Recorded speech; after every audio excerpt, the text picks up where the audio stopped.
Bueno, pues buenas tardes, vamos a empezar. En primer lugar, os quiero dar la bienvenida a este Palacio de la Madraza, que es la sede del Centro de Cultura Contemporánea de la Universidad de Granada. Para quienes no me conozcáis, soy Almudena Ocaña Fernández y dirijo la Cátedra de Educación y Sociedad y el área de Educación, Mediación y Extensión en el territorio de este Centro de Cultura Contemporánea.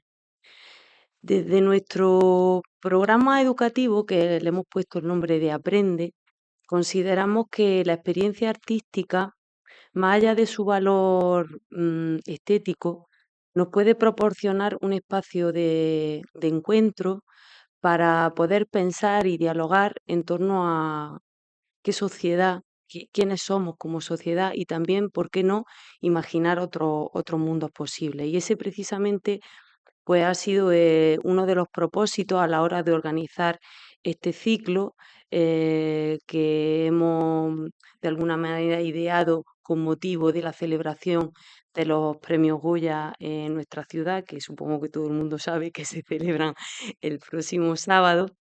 Y de la mano de Rocío Mesa, pues le hemos puesto este título de Luces, Cámara y Aprendizaje porque queríamos de alguna manera mirar el cine, mirar ese séptimo arte desde una perspectiva pues que fuera la educativa, ¿no? El entender un poco esas posibilidades que nos ofrece el cine como una mediación dentro de la educación.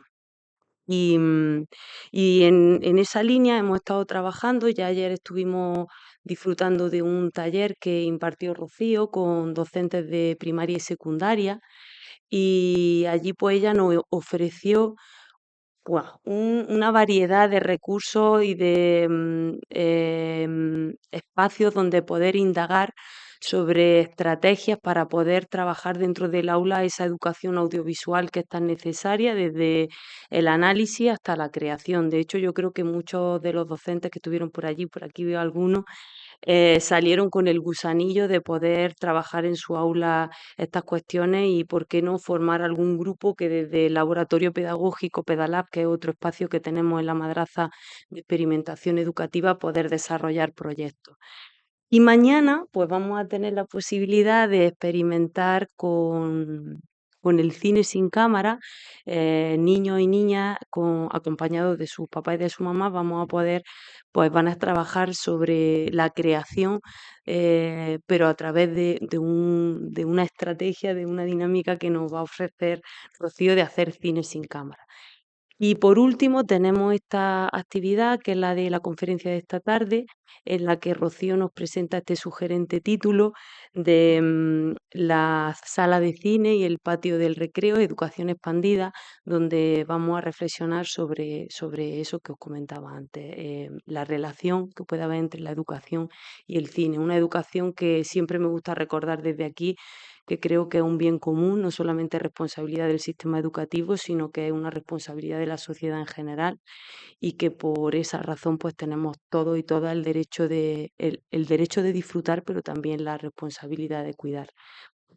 Y una vez presentado el ciclo y la conferencia, solo me queda presentaros a Rocío, que yo creo que la conocéis de sobra, pero bueno, yo quiero resaltar su labor como directora de cinematográfica, pero también como productora y programadora. Supongo que conoceréis su último largometraje, Secaderos, que obtuvo el premio Dunia Ayaso en el Festival de San Sebastián y luego también un premio internacional en un festival de Texas y que, bueno, pues se estrenó en salas comerciales en 2023. Su primer largometraje fue un documental que se llamado Oren Sanz y que fue estrenado en el Festival de Sevilla y también seleccionado en festivales internacionales como el Bafisi. Creo que una cuestión representativa de Rocío es que practica el cine experimental analógico y sus trabajos no solamente se pueden disfrutar en salas de cine, sino que también se han exhibido pues, en museos, en galerías y en festivales especializados. Como productora ha cofundado la productora Naino Films y ha trabajado en numerosos proyectos, entre los que destacan Alma Anciana de Álvaro Guerra o Portales de Elena Duque.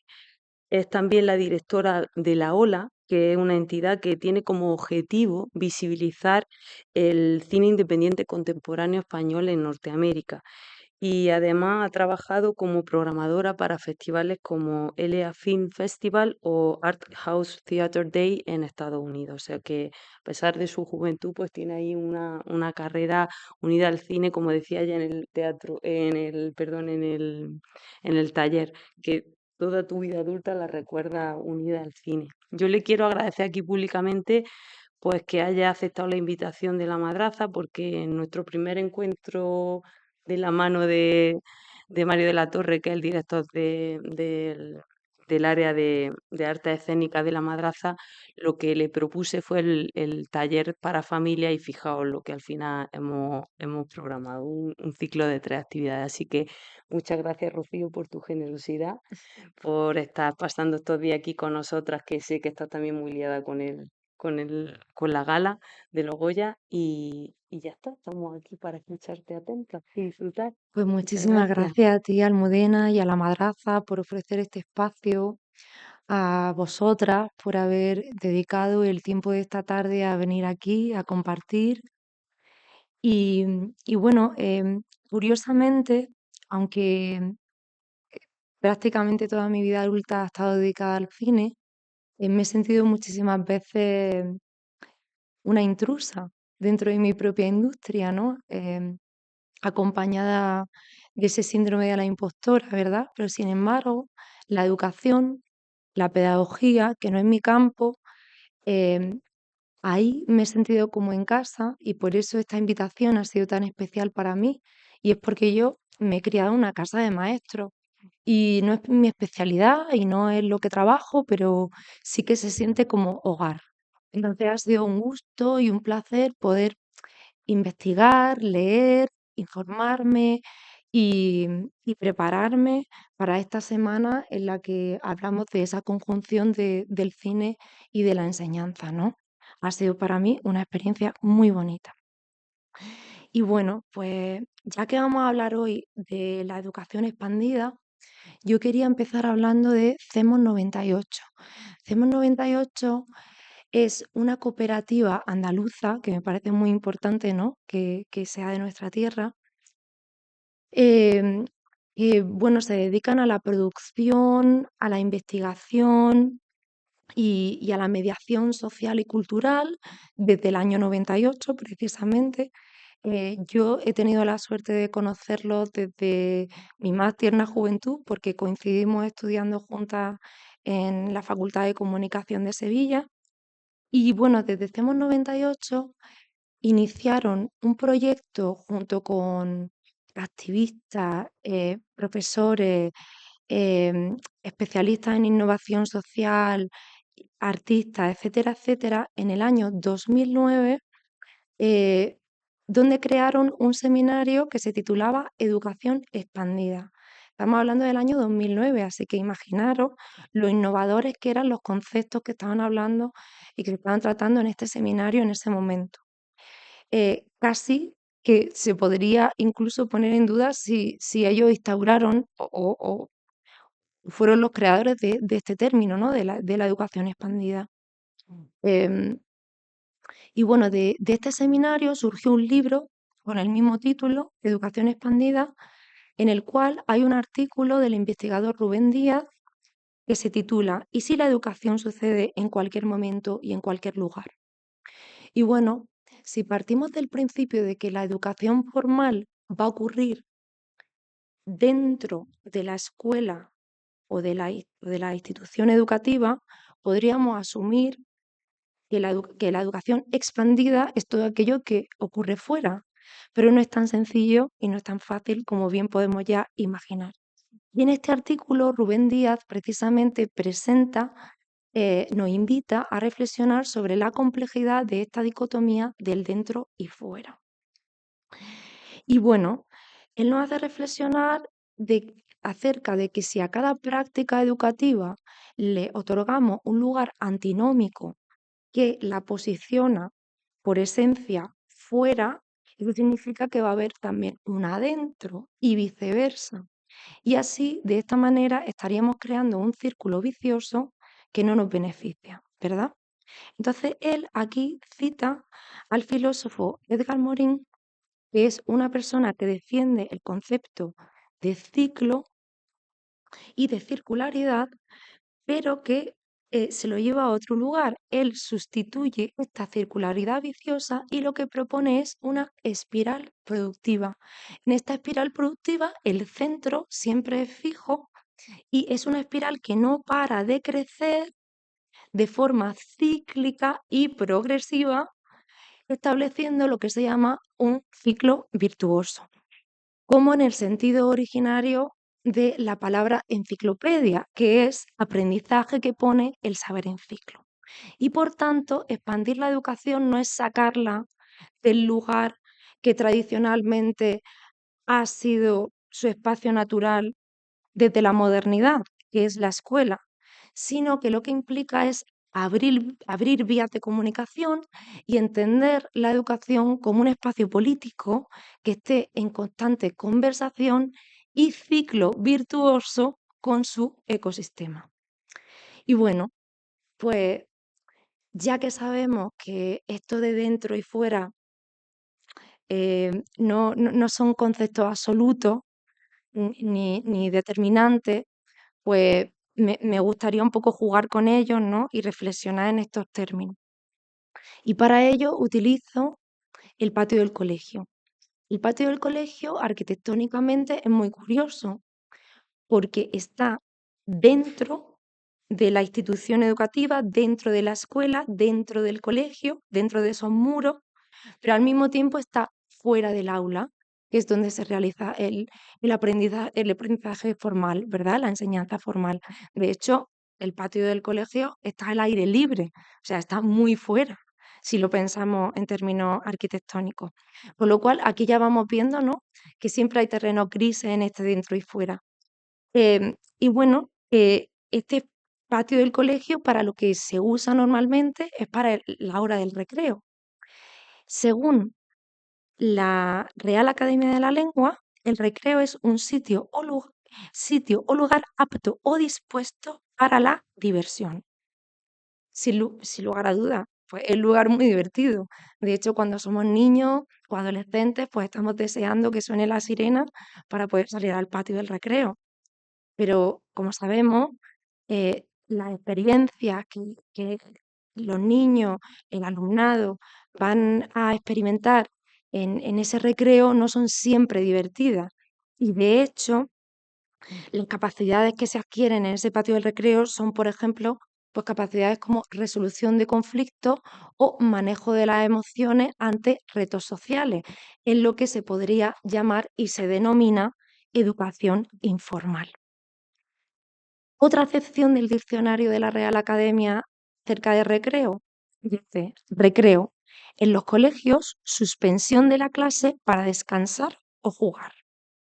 Se suspende la clase y ¿qué hacemos? Descansar o jugar. ¿De qué descansamos? Del aprendizaje. Pues como ya hemos establecido antes, no se descansaría del aprendizaje. De lo que se descansaría es de los elementos y dictados propios de la enseñanza formal, pero nos abriríamos a otro tipo de enseñanza informal, en este caso un aprendizaje incidental o como subproducto de otras actividades sociales como son el juego, que justamente es lo que decía esta definición de la RAE: descansar o jugar.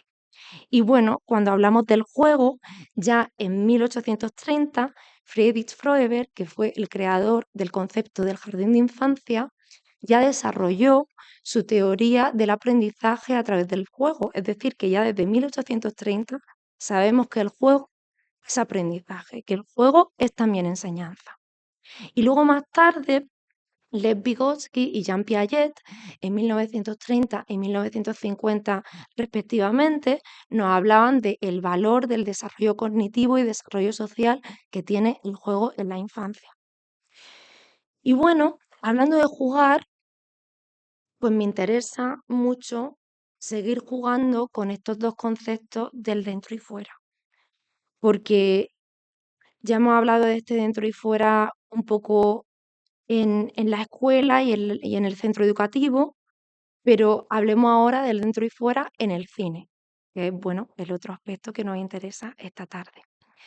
Si hemos dicho que el lugar natural de la enseñanza en esta edad moderna es la escuela, ¿cuál sería el lugar natural para acercarnos al cine? Pues obviamente la sala de cine.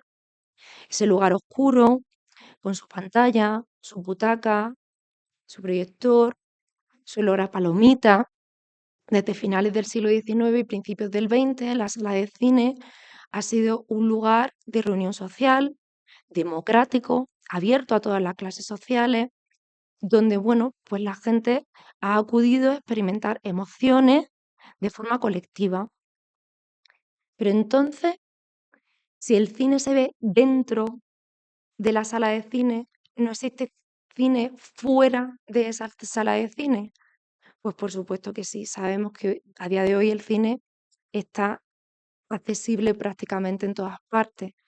En los años 50 el cine salió de la sala para llegar a nuestras casas a través de la parrilla de la programación televisiva, y después más tarde, en los años 70 y 80, el cine se instauró en lo doméstico gracias a la invención del videocassette, del VHS, los videoclubs, los DVD, los Blu-ray, todos los formatos, ¿no?, que llegaron a nuestras casas y que nos ofrecieron el cine desde otro lugar y otra experiencia, desde otro adentro, ¿verdad? En este caso, fuera de la sala de cine, pero dentro de nuestras casas. Y ya fue a partir del año 2000 cuando el cine llegó a todos los dispositivos que tienen la capacidad de reproducir vídeo, como son los ordenadores, las tablets, los teléfonos, etcétera, etcétera. Y de hecho el cine ha tenido hasta la capacidad de salir de la pantalla. Esto pues ya lo vaticinó en 1970 Jane Youngblood en su famosísimo libro Cine expandido, que se reeditó recientemente en su 50 aniversario con un prólogo redactado por el autor, adaptado a los tiempos de la era digital. Y bueno, volviendo de nuevo al filósofo y pensador Edgar Morin, en su ensayo antropológico El cine o el hombre imaginario, define el cine como un juego social. Y esto me parece muy interesante, porque estábamos hablando antes del juego en el patio del recreo y resulta que es que el cine también es un juego. También es un juego social. Y según Edgar Morin, es un juego social donde los espectadores participan colectivamente de un ritual de imaginación y reflexión. Es decir, que tanto la sala de cine como el patio del recreo son lugares de juego y, por tanto, lugares de aprendizaje. Así es. Pero yo me voy a atrever aquí a sustituir, voy a tener la osadía de sustituir la palabra juego por la palabra ocio. Porque el juego implica que haya una regla interna y el ocio significa, sin embargo, pues es aquello que ocurre cuando cesan nuestras obligaciones, cuando cesa el trabajo o cuando cesa la clase. La clase, me refiero a la clase del aula, ¿no? Cuando termina esa clase lectiva. Entonces, por tanto, es el tiempo libre. Por tanto, podríamos decir, de la misma manera que hemos dicho que el patio del recreo y el cine son lugares de juego, pues son lugares de ocio, pues lo que hacemos en nuestro tiempo libre, en nuestro ocio. Según la tradición filosófica griega, el ocio, escolé, pues no se limitaba a aquello que hacíamos cuando cesaba el trabajo, sino que para ellos era un lugar fundamental y primordial para el desarrollo intelectual y para el desarrollo personal. El ocio era fundamental para que la sociedad desarrollase el conocimiento colectivo y autónomo. Y de hecho, este descubrimiento me encanta, me parece precioso. La palabra griega escole es el origen etimológico de la palabra escuela o de la palabra school en inglés y en muchas otras lenguas. Es decir, es cholé, es chul, que se escribiría, ¿no? Si lo leyésemos españolizado, pues es esa raíz etimológica. ¿Por qué? Porque efectivamente para los griegos es que era en ese tiempo de ocio en el que precisamente buscaban el acercamiento al conocimiento, al aprendizaje. Y esa palabra, pues con el tiempo fue derivando a convertirse, bueno, se fue transformando ese ocio en espacios más institucionalizados, más, bueno, pues concretos para la enseñanza y derivó en palabras como, por ejemplo, el término latino escola y posteriormente en otros términos, en otro idioma que llevaron a el nacimiento de palabras, como digo, school en inglés, ¿no? Así que aquí curiosamente ocurre un fenómeno que es que volvemos a movernos del dentro al fuera, porque estábamos ya fuera en lo que considerábamos juego y ocio y volvemos dentro, a la escuela. ¿Por qué? Porque en realidad ese círculo virtuoso no podemos perderlo entre la escuela y el cine, entre el juego, el ocio y el aprendizaje y la enseñanza. Entonces, bueno, pues estamos aquí en este círculo virtuoso que nos aporta muchísimo, que se retroalimenta. Y cuando nosotros pensamos en ir al cine, si es en una sala de cine, o pensamos en ver cine si estamos en casa, por tanto, ya hemos establecido, sin lugar a dudas, que nos estamos atravesando por una experiencia de aprendizaje. Y lo lógico en este caso entonces sería que en la enseñanza formal el cine también formase parte. Y, por suerte, así lo dicta la ley. Desde 1915 en el European Framework for Film Education y a nivel Estado desde 2022 y a nivel andaluz de 2023 se contempla que en los currículos de las diferentes etapas, infantil, primaria, secundaria, bachillerato, etcétera, etcétera, bueno, no hay etcétera, bachillerato, pues que la alfabetización cinematográfica y la educación visual estén presentes en el aprendizaje continuo y progresivo por parte del alumnado. Entonces, bueno, sabemos que la ley lo contempla em, y se ha hecho un esfuerzo para que esté ahí esa alfabetización audiovisual tan importante, pero como bien sabemos, el papel lo sostiene todo y en la práctica es muchísimo más complicado de llevar a cabo. He establecido las tres razones principales por las cuales es más difícil llevarlo a cabo. La primera es la formación y actualización del profesorado. Pues, por ejemplo, en los ciclos de infantil y primaria, los maestros y maestras pues son generalistas y han recibido una educación pues también generalista que no ha tenido que eh, conllevar obligatoriamente una educación audiovisual o una formación cinematográfica. Por tanto, estos maestros y maestras se ven desprovistos de las herramientas para poder transmitir ese aprendizaje que en primera instancia no han recibido. Después, en etapas como la secundaria, pues vemos que el profesorado viene de dos ramas fundamentales. O bien una rama más artística de las bellas artes, por ejemplo, donde probablemente y seguramente el profesorado haya recibido algo de formación audiovisual, o de ramas más técnicas, bueno, ingeniería técnica, arquitectura, por ejemplo, donde no necesariamente han tenido por qué recibir formación audiovisual. Por tanto, este cuerpo docente pues se puede sentir inseguro a la hora de introducir pues herramientas audiovisuales dentro de sus técnicas de enseñanza o de traer el cine dentro del aula. Este es el primer motivo, ¿no? La formación y actualización del profesorado. El segundo es la falta de medios y estrategias de los centros donde se vaya a impartir esta enseñanza. Como sabemos, pues bueno, el cine está muy ligado a la necesidad de utilizar ciertas tecnologías y no todos los centros tienen a disposición del profesorado y del alumnado las tecnologías que necesitamos, tanto hardware como software, para poder desarrollar ciertas técnicas educativas. Y por último, la falta de tiempo asignado a las materias en las que se integra la educación audiovisual según dicta la legislación. Porque con 1 o 2 horas a la semana que están establecidas para materias como educación artística o educación plástica, visual y audiovisual, es muy complicado que el alumnado reciba la información necesaria para convertirse en un espectador con pensamiento crítico.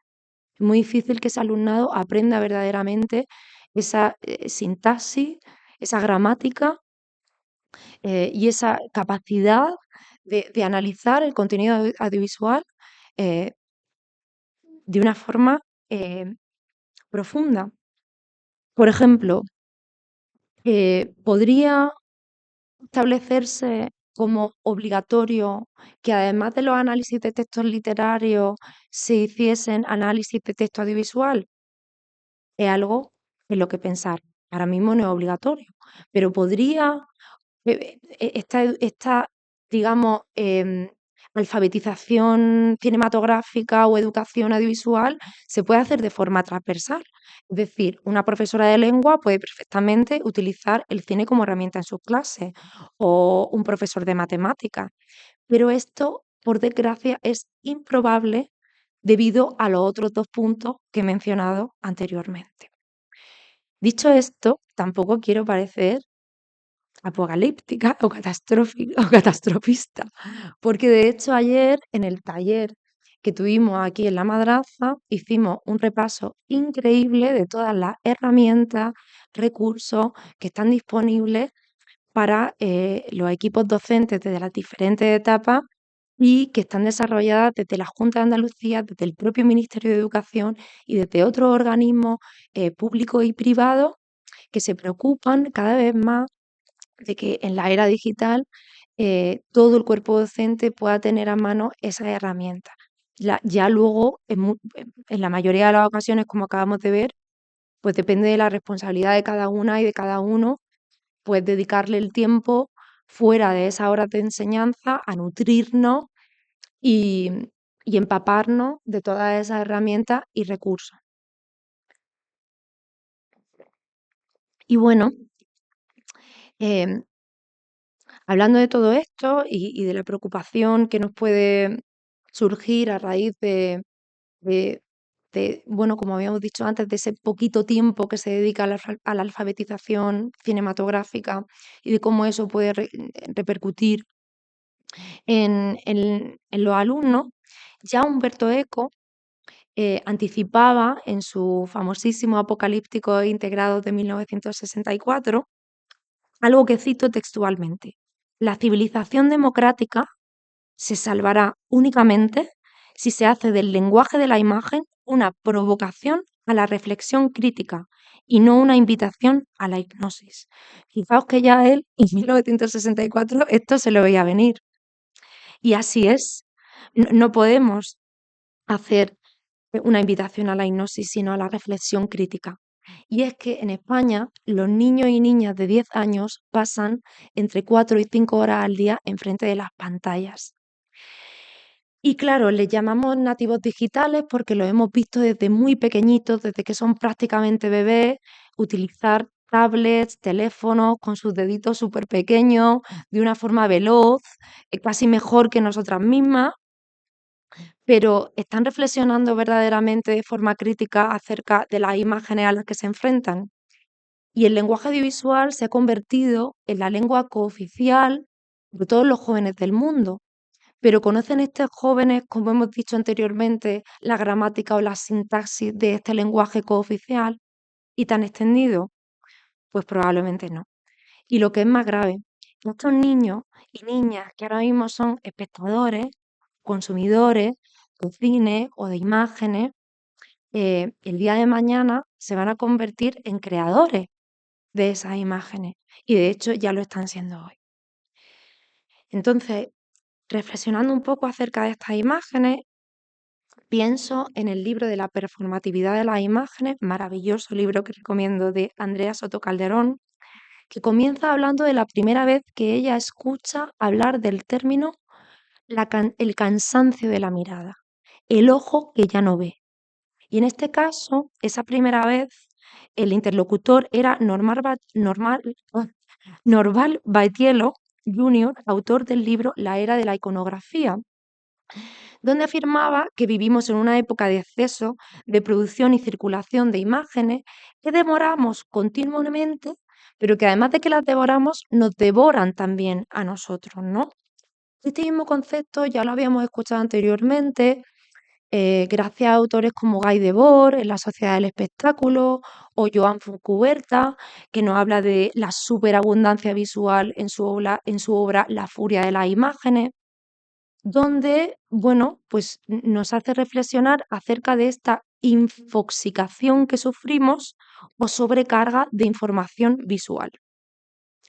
Según Andrea Soto Calderón, esta inflación de imágenes no la podemos solucionar eliminando imágenes, reduciendo su número o censurando o borrando imágenes o poniendo pantallas en negro, porque pensar que la solución es poner las pantallas en negro pues sería tan, tan inocente o tan ingenuo como pensar que el problema de la dependencia a nuestros teléfonos, nuestros dispositivos móviles se va a solucionar requisando o eliminando los teléfonos inteligentes, sino que el verdadero desafío aquí está en establecer nuevas relaciones, nuevas formas de relacionarnos con estos dispositivos que activen y abran sus capacidades creativas. Tenemos que desarrollar vínculos y crear contextos en los que las únicas imágenes que sobrevivan no sean aquellas que con un pequeñito esfuerzo crean un gran impacto. Y de hecho, si pensamos en esto, no tiene tanto que ver con las horas que pasan los niños delante de las pantallas, ni con las imágenes a las que se enfrentan, sino que tiene que ver con si estos niños y niñas tienen o no la capacidad y la herramienta de desarrollar nuevas formas de relacionarse con estos dispositivos y con estas imágenes. Bueno, pues estableciendo esto, ¿no? Sabiendo que lo que verdaderamente nos preocupa es cómo nos relacionamos con el cine, con las imágenes y con las pantallas, podemos volver aquí a esta dualidad que me interesa mucho del dentro y fuera, ¿no? En este caso, como seres humanos frente a las pantallas y dispositivos de reproducción cinematográfica. Y me planteo, como seres físicos, ¿estamos fuera de las pantallas y dentro de la sociedad? ¿O sin embargo, estamos fuera de la red y son las imágenes las que están dentro de un sistema hegemónico y predominante de la era digital? Pues Jane John Ball, al que mencionaba anteriormente por su libro Cine expandido, en este prólogo del que hablaba antes, que él incluye en el libro en el 50 aniversario de la publicación, desarrolla una teoría en la que dice que en el futuro la realidad va a ser aquello que habite en la nube y que nosotros lo que vamos a hacer es hardware al servicio de esta realidad. Es decir, nuestros cuerpos van a estar al servicio de esta nube de imágenes. Y en un intento mío de sembrar esperanza ante este devenir completamente distópico, lo que planteo es que aunque la pantalla nos aleja y nos aísla de la sociedad cuando estamos viendo cine, por ejemplo, bien es cierto que una película también puede ofrecernos las herramientas para relacionarnos socialmente y entender la sociedad de una forma más saludable.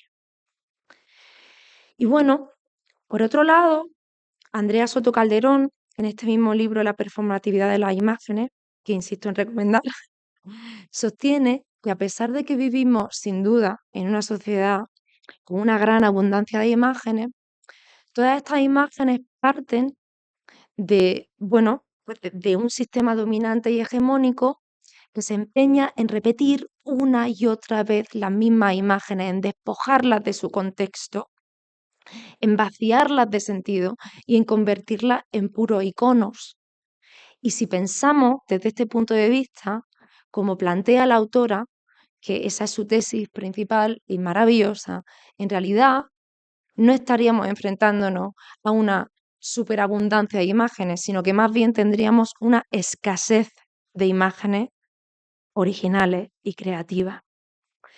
Es decir, que el problema mayor al que nos enfrentamos, tal y como cita la autora, son todas estas realidades que no tienen imágenes, porque carecen de capacidad de ser imaginadas. Y es que obviamente no podemos dejar en las manos del capital y del capitalismo la función de imaginar estas imágenes, porque como ella bien dice, el mercado va a crear imágenes para consumir objetos y no para construir miradas. Y aquí yo propongo como antídoto, como medicina, como fármaco para, bueno, este problema que no podemos dejar en las manos del capital, el séptimo arte, el cine independiente. Porque en el cine independiente residen las miradas, reside la esperanza de alejarnos de unas tecnologías y de un mercado que sistemáticamente intenta anticipar y estandarizar nuestros deseos. Y aquí cito a Jacques Rancière, bueno, ya veis que mi uso del francés es nulo. Yo lo voy a pronunciar todo, lo voy a españolizar. Entonces, aquí cito a Jacques Rancière, que analiza que en sus textos analiza cómo el cine ha creado nuevas formas de narrar, desafiando a las estructuras narrativas tradicionales, proponiendo nuevas maneras de percibir el mundo, porque creo que aquí está la clave, ¿no? Aquí está la clave de esa mirada, nuevas maneras de percibir el mundo. Y argumenta que el cine, lejos de morir por el consumo masivo o por la aparición de la televisión, al revés, continúa nutriéndose de esos elementos que lo desafían, demostrando una y otra vez que el arte y el cine tiene esa capacidad de evolucionar constantemente y de reinventarse de forma infinita. Y Rancière, además, cambiando un poco de tema, pero siguiendo en esta misma línea de pensamiento, pone en cuestión el mito de la caverna de Platón, argumentando que la pedagogía tradicional se basa en una distancia entre el maestro, ¿no?, que es el que sabe, y el alumno, que es el que no sabe, y que la única forma de acortar esta distancia sería a través de un camino de la iluminación del maestro hacia el alumno, ¿no?, que es el que le va a enseñar la verdad, ¿no? En el mito de la caverna esta lógica se manifiesta en el momento en el que el prisionero se libra de las cadenas, ¿no? Este prisionero que escapa de la caverna y ve la verdadera realidad y vuelve luego a esa cueva, a esa caverna, y le cuenta a todos los prisioneros encadenados cómo es la realidad, ¿no? Pues bien, aquí Rancière lo que propone es romper esta estructura jerárquica y propone una pedagogía de la emancipación en la que el alumno tenga una capacidad autónoma, libre, que se libre de esas cadenas y que reciba la educación de otra manera, ¿no? De estas formas que hemos visto anteriormente, una educación informal, una educación motivada por el juego, motivada por el ocio. Y de esta misma manera, Rancière también propone al espectador emancipado.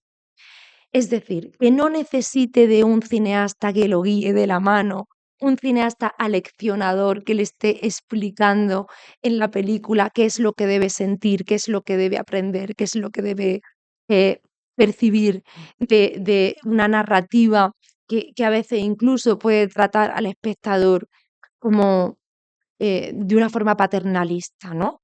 Sino que propone que este espectador se emancipe porque el cine no es político porque su contenido tenga que ser necesariamente político, es decir, que no es político porque la narrativa intrínseca de ese guión cinematográfico nos hable de política, sino porque el cine tiene la capacidad de modificar la forma en la que vemos el mundo y de analizar las jerarquías que lo están organizando. Y ya eso de por sí es político.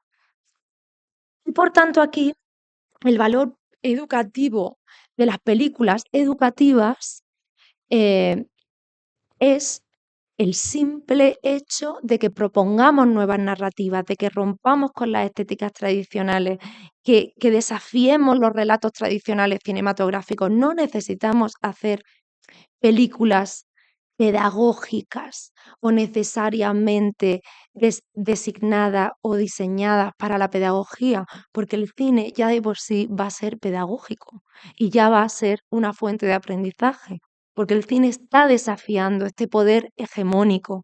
El cine nos está ofreciendo el poder de la mirada y nos está ofreciendo esa capacidad de poder poner en cuestión esta jerarquía.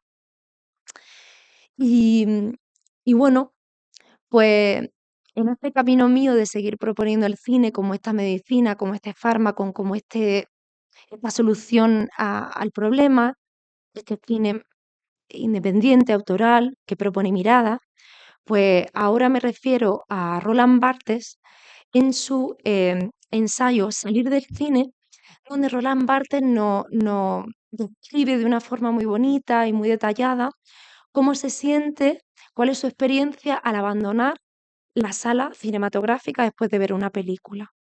Y él dice que es como salir de un proceso hipnótico, que este proceso hipnótico le ofrece el poder de la curación.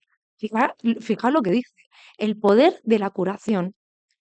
Y de esta experiencia postfílmica nos habla también Nathaniel Dorsky, el cineasta experimental, en su hermosísimo libro, que también invito a que leáis, El cine de la devoción, donde asegura que el cine puede convertirse en una experiencia mística, una experiencia espiritual, que también tiene ese poder de la sanación, incluso de enfermarnos.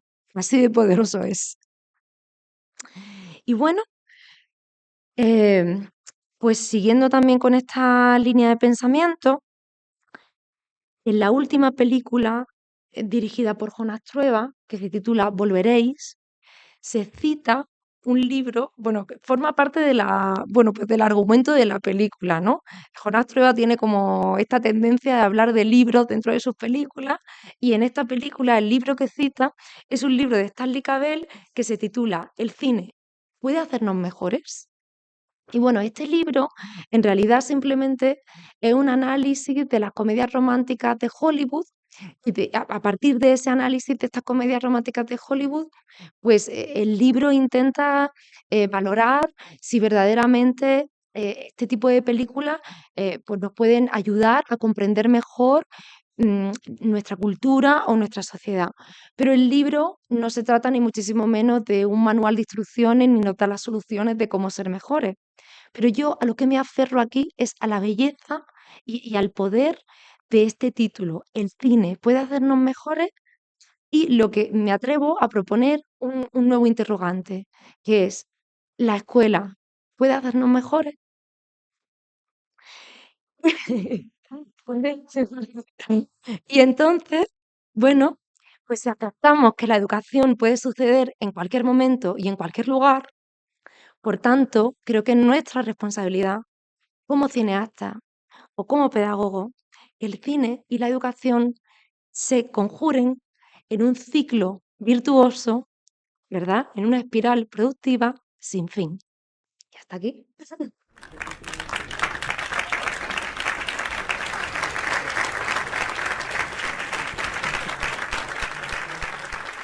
Y bueno, y ahora pues si tenéis preguntas de cualquier índole, pues las respondo, porque como digo, pues ayer también en el taller estuvimos hablando de cuestiones mucho más prácticas, ¿no? Esto lo que plantea es una línea de pensamiento y nos refiere a autores y autoras que nos pueden enriquecer, pero a lo mejor queréis preguntar cosas pues más prácticas que gracias al taller de ayer creo que también puedo estar preparada para responder. O cualquier cosa de la que hemos hablado aquí, pues eh, al margen de las preguntas también os invito a que esto se convierta en un diálogo y que también me contéis cuál es vuestra visión de todo esto, porque estaría encantadísima de escucharos. Quiero darte las gracias por esta estupenda oportunidad que nos has dado. Hemos aprendido muchas cosas. Y yo quiero hablar de las pedagogías que hacen que el profesor o el maestro esté a un nivel distinto en el que tú planteabas ahí. Cuando yo trabajaba participé en un movimiento pedagógico de renovación que se llamaba, vamos, era Freinet, era seguida de Celestín Freinet, y partía de esa base.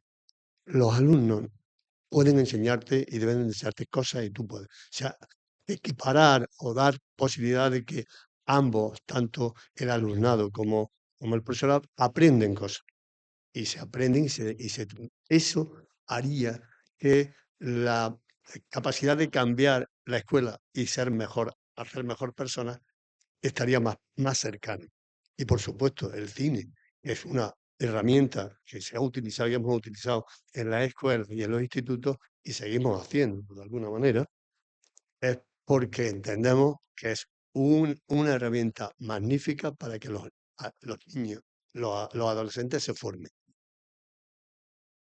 Pues muchísimas gracias. Sí que tenemos muchísimo que aprender de los alumnos. Muchísimo, sí. Gracias por tu reflexión.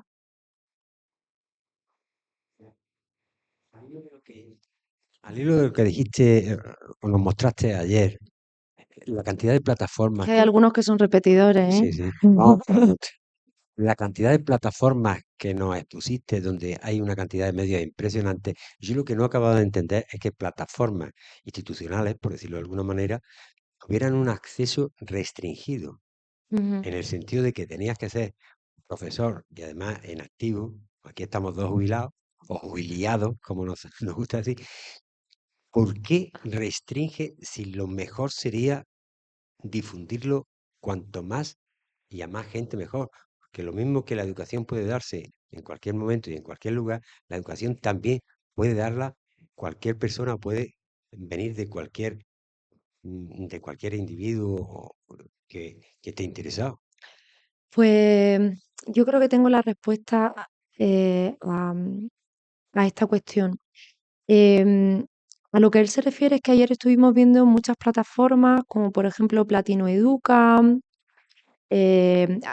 Aula Corto, Cined, etcétera, etcétera, para las cuales son plataformas que lo que te ofrecen es un catálogo de películas con un menú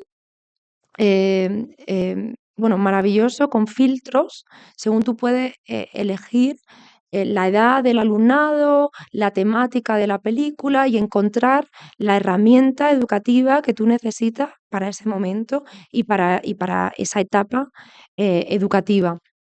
Pero para poder hacer uso de estas plataformas, de estas bibliotecas, por así decirlo, de estos archivos cinematográficos que además vienen acompañados de unas guías didácticas maravillosas, o sea, es que no os podéis imaginar cómo son esas guías didácticas, súper nutritivas, tanto para el profesorado como para el alumnado, pues hay que registrarse, hay que poner tu nombre, el centro educativo para el que trabajas y una vez que te has registrado y se comprueba que trabajas como pedagogo en uno de estos centros educativos, pues ya te dan permiso y te dan acceso a esta biblioteca.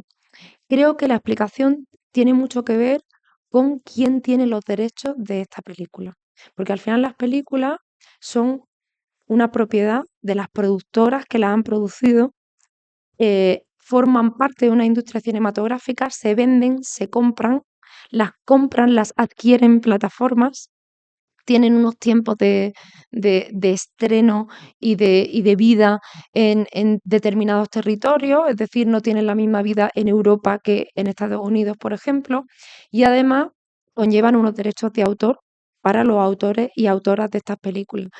Entonces, em, dentro del marco legal, si estas películas se usan para una finalidad educativa, esos derechos de autor, esos derechos de uso de la película van a variar eh, mm, si está en un contexto educativo o si es para consumo privado o disfrute propio. Entonces creo que de ahí viene el hecho de que tengas que identificarte como pedagogo, como maestro, como maestra, como profesor, profesora, para que puedas tener acceso a usar esas películas en el aula y que no sea simplemente consumo propio. No me gusta nada utilizar la palabra consumo. Disfrute propio. Enseñanza y aprendizaje propio. Las guías didácticas que eran maravillosas, Bueno, esas y guías las fichas didácticas, técnicas que eran una sí. cosa exagerada, era lo que en este caso a mí mm, me gustaría tener acceso, porque las películas en un momento dado pues se pagan derechos de proyección, se paga lo que haga falta. Pero, y se pueden encontrar mucho más fácilmente que esas guías didácticas, que esas fichas técnicas que eran una gloria. Yo creo que también como investigadores, por ejemplo, podríamos ponernos en contacto con estas plataformas y decir, pues bueno, soy una investigadora, trabajo en temas de pedagogía y me interesa tener acceso a estas fichas didácticas, porque de verdad os invito a que os acerquéis a estas plataformas, como por ejemplo Cinet, que tiene una, pero de verdad, unas guías pedagógicas que acompañan a las películas, que son, bueno, una maravilla absoluta. Sí, sí, así es. Bueno, Rocío, ha sido maravilloso. Además, me ha parecido súper fértil escucharte, muy, muy inspirador. Muchas gracias. Especialmente además para mí, porque no, yo no formo parte del ámbito de la pedagogía, aunque, bueno, de manera transversal, me parece que hay muchas cosas que son aplicables. Entonces, a ver cómo te hago esta pregunta, cómo reflexionamos juntas, sobre esto, porque recuperando la idea esta tuya de que la educación puede ocurrir en cualquier momento y en cualquier lugar. Esto es muy interesante, pero porque efectivamente tiene que haber un lugar y tiene que haber un momento, que tú has hablado de esto en la conferencia y pensando en ese lugar y en esos momentos, una de las razones que me parecían más atractivas para venir a escucharte era porque ibas a hablar sobre los patios de los colegios, como ese espacio de ocio, además, que me ha gustado mucho que lo definas así, porque ese ocio parece que está como únicamente fagocitado por una serie de cosas que no necesariamente bueno, son demasiado cercanas al ámbito de la creación o de la inspiración o bueno, del desarrollo, eh, digamos, más intelectual, por decirlo, perdonad por los términos, pero a lo mejor para que nos entendamos, ¿no? Y es verdad que hay muchos centros que no disponen de una serie de medios, pero me parece muy interesante cómo se puede uno apropiar de espacios que de manera habitual, como un patio de recreo, no están pensados para la cultura, para la creación, para la disposición de que, bueno, pues alumnos con una serie de inquietudes, que unos días les apetecerá jugar al fútbol o al básquet y otros días a lo mejor les apetece tener un taller de cine o, no sé, un taller de música o otra serie de actividades. em, Has asomado un poco la patita con respecto a lo que puede pasar en un patio de recreo, de ocio, pero no sé si has, le has dado alguna vuelta más a esta historia o si, no sé, si te ocurre algo con esto que te digo. Pues lo he pensado muchísimo y he leído también mucho sobre el tema. Lo que pasa es que sentía que se desviaba de esta línea de pensamiento y que ese hilo que no quería perder. Pero, por ejemplo, a nivel arquitectónico, habría una conferencia aparte en la que podríamos hablar, ¿no? De todas las características que tienen los patios de los colegios y de cómo esas, bueno, vicisitudes y elementos, características y diseños arquitectónicos influyen en este juego, ocio y, por tanto, aprendizaje, ¿no? También me planteaba, por ejemplo, em, el experimento que podría ser instaurar una sala de cine dentro de un patio del colegio, ¿no? Como un cine de verano. Y que el tiempo del recreo fuese ver cine. Y cómo esto me imaginaba esa situación hipotética y cómo esto podría incluso resultarnos escandaloso, porque verdaderamente hay una preocupación grandísima por este número de horas que pasan los niños, niñas y adolescentes delante de las pantallas. Entonces diríamos, no, ese tiempo de educación informal, donde precisamente tenemos la oportunidad de divertirnos, como dice la Real Academia de la Lengua, pero también enfrentarnos a conflictos sociales y desarrollar otro tipo de destreza, No volvamos a sentarnos en una silla y a ponernos delante de una pantalla, pero ¿y si el cine, en este caso, fuese un cine más interactivo? ¿Y si fuese ese cine que se escapa de la pantalla, ¿no?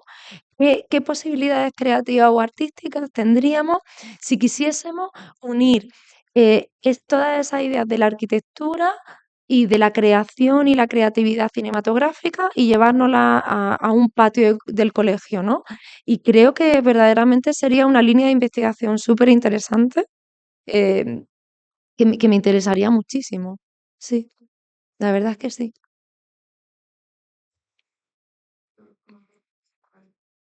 Efectivamente, de esa espiral virtuosa, sí. De replantearnos, de no dar por hecho lo que vemos todos los días, ¿no? Que un poco ahí volvemos a esa reflexión de Andrea Calderón de la escasez de las imágenes, ¿no? También de la escasez de las imágenes mentales. Si nosotros todos los días vemos los patios del colegio y asumimos que el patio del colegio tiene que ser un espacio así, rectangular, con el dibujo de una cancha de básquet, en el mejor de los casos, no estamos pensando en qué podría convertirse ese patio del colegio, cuáles son las posibilidades infinitas que puede tener ese espacio. Y si ya además proponemos traer otras artes, como es, por ejemplo, el cine, y salirnos de la estructura de la sala de cine tradicional de asientos y pantallas, ¿cuántas cosas podríamos hacer en ese espacio, no? La verdad que me encantaría, si quieres te escribo otra conferencia, la hacemos entre tú y yo. Y ojalá te llamen pronto de la Consejería de Educación y se lo puedas contar a quien se lo tienes que Eso es contar. importante. Pues sí. ¿Alguien más quiere compartir algún pensamiento, alguna reflexión? A mí me gustaría, mientras que alguien más se anima, esto que estabas diciendo ahora del patio del recreo, pues a mí se me ocurre que también quizá había que quitarle tiempo a la parte formal, ¿no? A veces, y que ese patio del recreo se expandiera y a lo mejor fagocitar a alguna de las otras horas, porque, no sé, el hecho de que nuestra educación esté compartimentada en asignaturas de una forma tan radical y donde se esté intentando todo el tiempo de hablar de una interdisciplinariedad que luego no existe, a no ser que haya un maestro o una maestra que se la crea y que quiera hacer ese trabajo que siempre supone un reto y un coste mayor de tiempo y de dedicación, porque al final los libros de texto vienen programados por asignatura, que eso es lo que está haciendo que el lobby de la editorial le siga manteniéndose también. ¿Cómo piensas tú que se podría animar a, a un docente a decir, quítale un trocillo a tu clase de matemáticas, quítale un trocillo a tu clase de lengua, cógete un espacio en el que entre lo audiovisual y ¿qué nos puede regalar eso? ¿Qué beneficio podemos encontrar en qué otros aprendizajes pueden tener los niños y las niñas si se hiciera esa rotura, ¿no? Esa ruptura de barreras que hay entre las propias asignaturas. A ver, es cierto que, que aunque el lugar natural de de la educación formal en la escuela, también tenemos todas las actividades extraescolares y es verdad que a veces esta parte de la alfabetización audiovisual, cinematográfica, se lleva a ese lugar de la actividad extraescolar. Pero también es cierto que podríamos reflexionar acerca de la intensidad de la educación formal en la vida de los niños, ¿no? Y de cómo necesitan m- más de esta educación, aprendizaje o enseñanza informal que tú propones. Em, yo pienso mucho en cómo los maestros llegan a ser maestros y los profesores llegan a ser profesores y profesoras, ¿no? Y a lo mejor tendríamos que reflexionar un poco acerca de ese sistema de oposiciones, ¿no? De cómo estudiamos las oposiciones, de que ya, eh, bueno, esos maestros y maestras ahí son alumnos, ¿no? Antes de convertirse en maestros y maestras, están aprendiendo y están aprendiendo desde la memorización, en muchísimos casos, de temario. Entonces es que a lo mejor de ahí parte el problema, ¿no? De que quizá la preparación para convertirte en pedagogo debería de ser otra, para que tu mente esté preparada, ese huerto esté regado y sembrado para que florezcan otras cosas. Pero si tú lo que has preparado es un asfalto con cemento, de ahí lo que va a salir es llano, es plano. Si a lo mejor lo que ponemos es tierra y un poquito de abono, entonces quizá de ahí parta un poco el problema, ¿no? De por qué no se nos ocurre em, traer este tipo de herramientas al aula, pues porque a lo mejor en nuestros periodos formativos no se nos han ofrecido esas herramientas y no nos sentimos cómodos, cómodas, seguros de nosotros mismos a la hora de llevarlo al currículum, ¿no? Entonces, y otro pensamiento es bueno, que nos hacen falta referentes. Y, por ejemplo, ayer en el taller vimos el caso de Arturucho Films, que cuenta la experiencia de un centro educativo en Galicia, que ahora no me acuerdo exactamente el nombre de este centro educativo, un instituto, un centro de educación secundaria, pero bueno, se llama Arturucho Films y colaboran con una nueva publicación que salió en 2024 que se llama Retina, del Ministerio de Educación, que es una maravilla. O sea, os recomiendo totalmente que hagáis la descarga gratuita de este manual, que está dividido en dos manuales, uno donde habla más del contexto y otro que es más una guía práctica, una guía pedagógica muy, muy ilustrativa y muy formativa.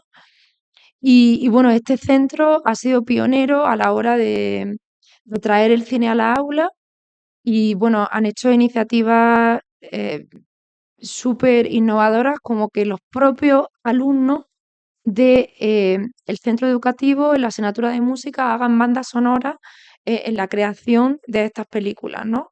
O sea, cosas maravillosas. Entonces yo creo que también nos faltan referentes, ¿no? Que nos faltan, em, pues sí, experiencias de este tipo que nos sirvan de, de ejemplo y que nos hallan en el camino para ir imitando em, la forma de hacerlo. Mm.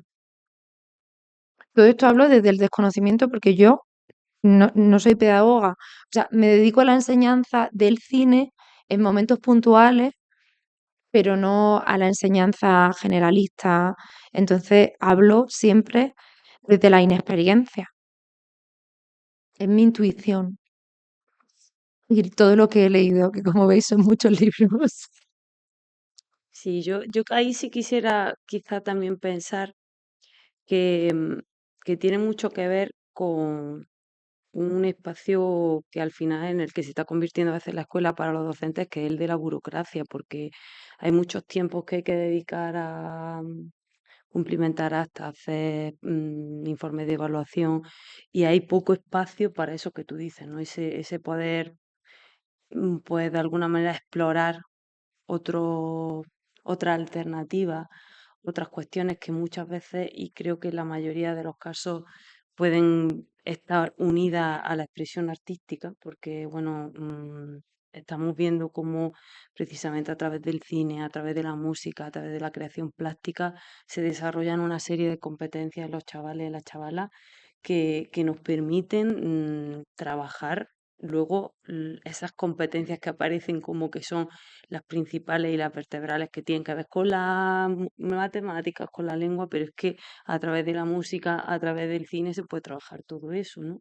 Y quizá ofrezca un espacio de ocio para los chavales y las chavales y un espacio donde les permita expresarse de otra forma, ¿no? Porque a mí me gusta mucho eso que has dicho del poder, de no quitarle el móvil, la pantalla o el audiovisual que están consumiendo continuamente, por ejemplo, a través de las músicas que consumen, ¿no? Nosotras desde el laboratorio estamos haciendo un trabajo de investigación sobre cómo introducir las preferencias musicales del alumnado desde una perspectiva crítica y nos damos cuenta cómo esas músicas siguen estando en su imaginario, ese tipo de imágenes, de referentes, de mensajes están.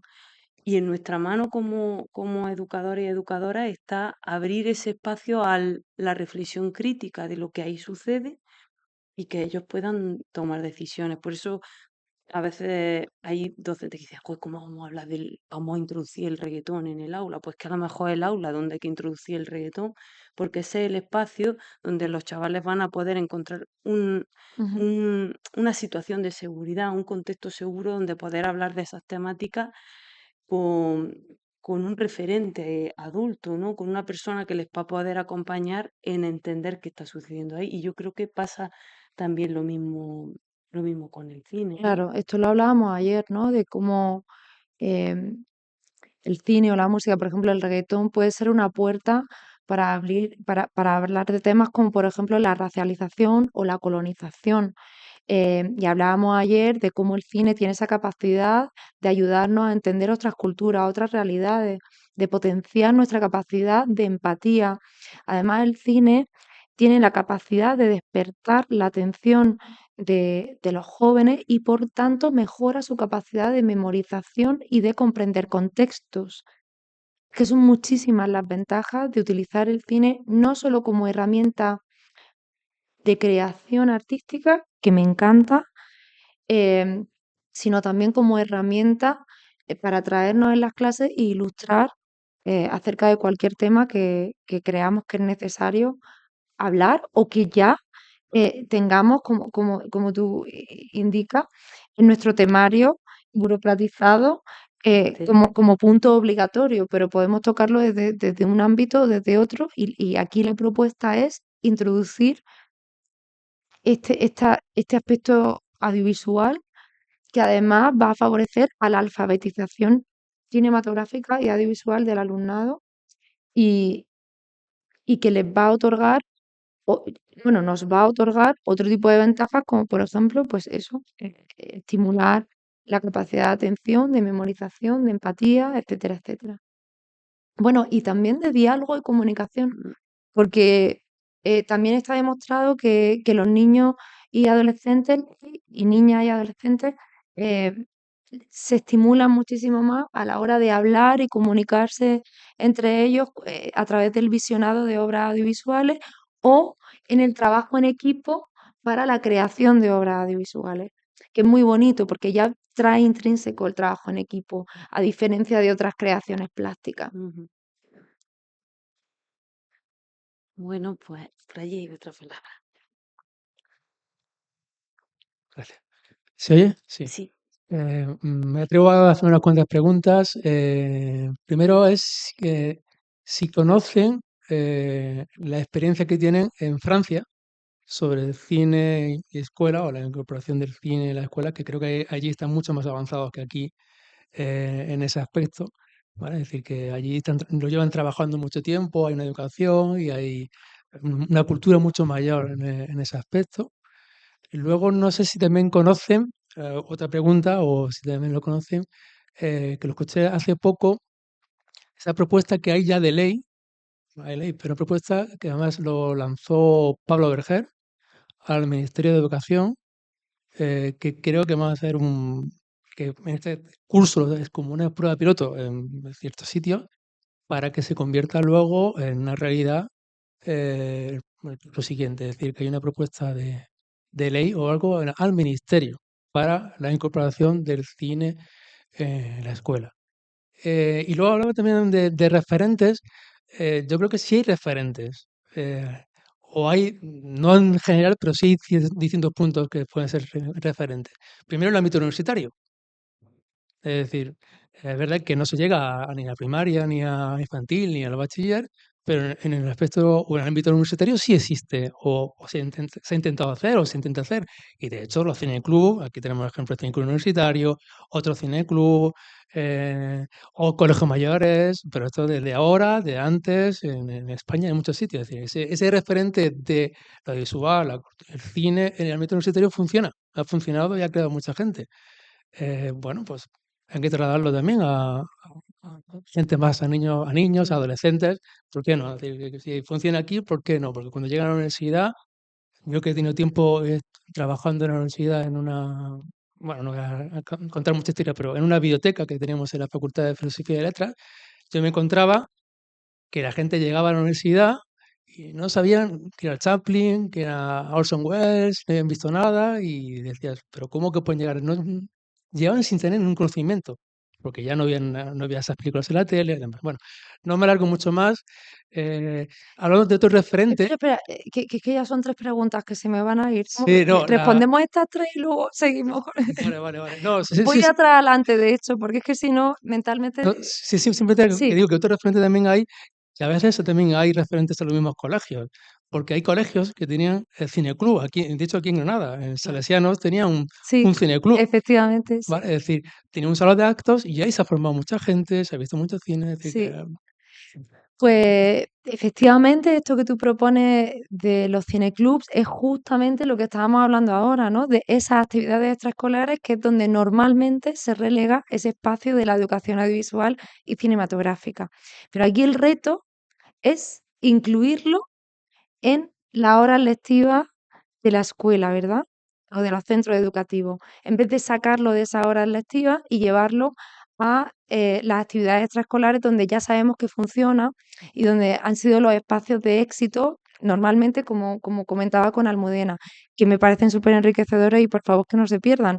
Pero bueno, lo que nos planteamos aquí o lo que queremos estudiar o reflexionar o pensar es cómo introducirlo, pues como yo decía antes, si una profesora de lengua en vez de hacer un análisis de un texto literario, hacemos un análisis de una secuencia de una película, ¿verdad? Em, la pregunta de en medio, ¿cuál era? Que no la experiencia francesa, no sé si conocen no, pero había una en medio.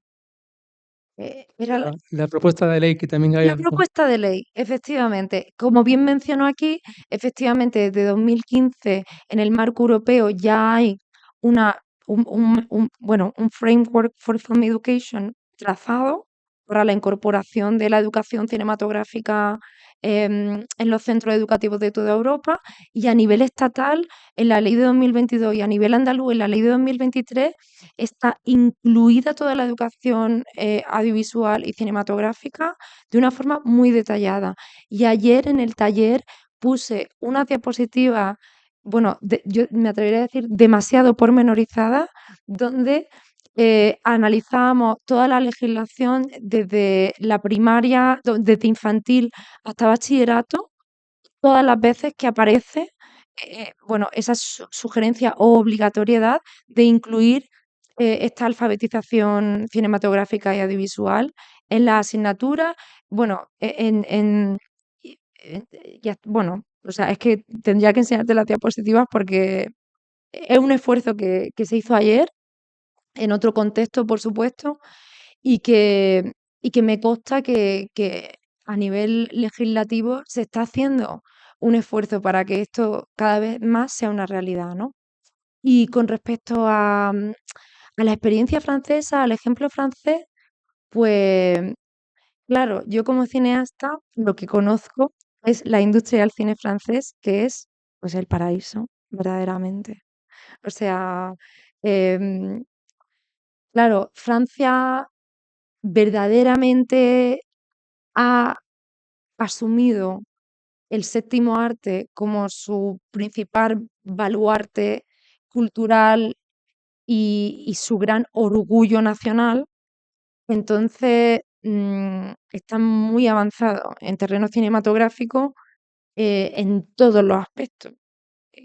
Los presupuestos que maneja Francia para la producción de películas a nivel anual, comparado con los presupuestos que tenemos en España, bueno, o sea, te puedes imaginar. Y las escuelas de cine francesas es una verdadera maravilla, todo lo que tiene que ver con cine en Francia.